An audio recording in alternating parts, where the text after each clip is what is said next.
Merci d'écouter Europe 1, il est pile 9h30, le journal des médias avec Guillaume Janton. Et à la une ce matin, l'affaire Pénélope Fillon booste les ventes du Canard enchaîné. Valérie Damido contrainte d'annuler sa participation au grand show de Danse avec les stars samedi soir sur TF1 et Georges Clooney va recevoir un César d'honneur.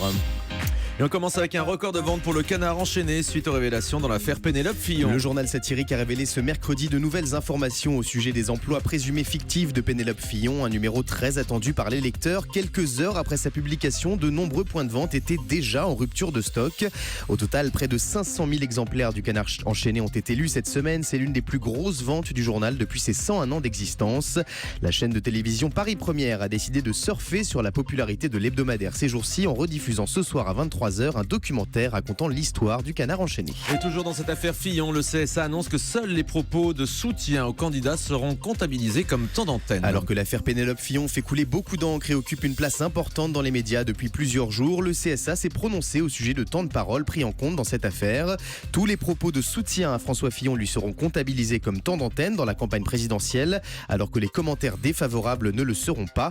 Une précision utile alors que les nouvelles règles de décompte en vigueur depuis le 1er février inclut les propos des candidats, ceux de leur soutien, mais aussi les analyses des intervenants, sauf si celles-ci sont défavorables. Valérie Damido ne participera pas au grand show de Danse avec les stars samedi soir en direct sur TF1. La reine du marouflage a déclaré forfait hier. Elle ne dansera pas sur la scène du Zénith de Clermont-Ferrand lors de cette date très spéciale de la tournée de Danse avec les stars en raison d'une blessure au genou. TF1 a d'ores et déjà annoncé qu'une autre célébrité remplacera Valérie Damido et pour une prestation en direct samedi soir en prime time sur TF1.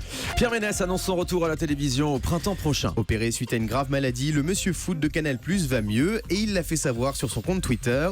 Les greffes sont un succès, retour au Canal Football Club en mars-avril, le tout accompagné d'un hashtag Renaissance.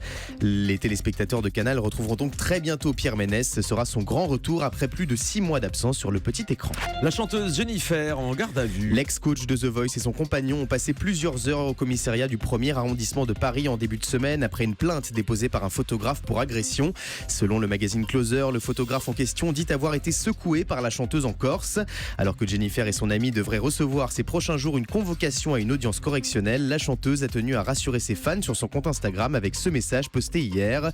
Tout va bien et je ne suis pas en garde à vue. Ça va trop loin, c'est épuisant ces rats, leurs traques et leurs agressions permanentes, dit-elle. Voilà, les rats, c'est la manière dont elle surnomme les paparazzi qui lui courent derrière en permanence. Julien Lepers va partir en tournée. Tous ceux qui regrettent l'éviction de Julien Lepers de Questions pour un champion vont être ravis. L'animateur va partir à la rencontre des Français et animer le Lepers Quiz, un tournoi de questions de culture générale organisé dans une chaîne de casinos dans toute la France du 20 février au 16 septembre prochain.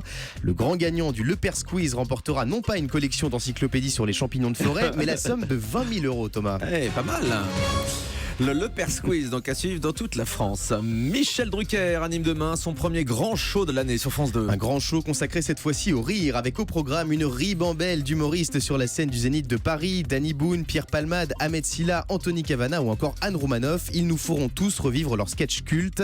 Pour ce grand show de l'humour présenté par Michel Drucker, un grand sondage a été réalisé afin de déterminer les 50 comiques qui vous font le plus rire. Il faudra patienter jusqu'à la fin de l'émission pour découvrir qui est le numéro 1 du classement.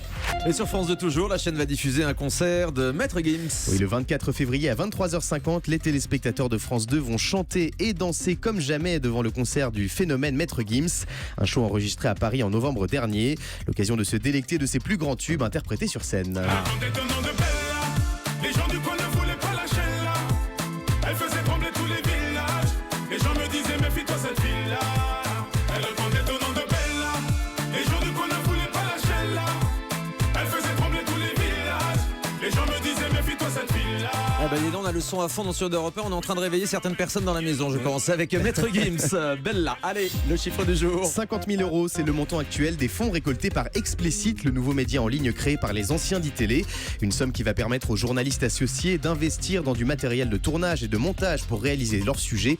Des reportages déjà disponibles sur les réseaux sociaux et sur YouTube. C'était le journal des médias de Guillaume Janton. Bon week-end.